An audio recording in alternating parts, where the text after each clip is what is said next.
ప్రతి అక్షరం ప్రజల పక్షం. HR9 న్యూస్ టీవీకి స్వాగతం, సుస్వాగతం.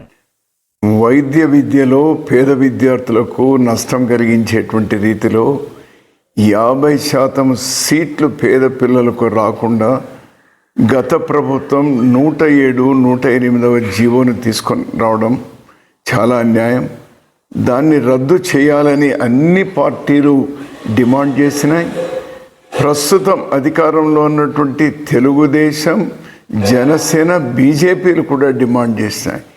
ఈ నూతన ప్రభుత్వం వచ్చిన తర్వాత 107, 108 జీవోలు రద్దు చేయాలని నేను ఉత్తరం కూడా రాసినాను ముఖ్యమంత్రి గారికి. అయినా ఇంతవరకు ఆ జీవోలు రద్దు కాలేదు. ఆ జీవోలు వెంటనే రద్దు చేయాలి.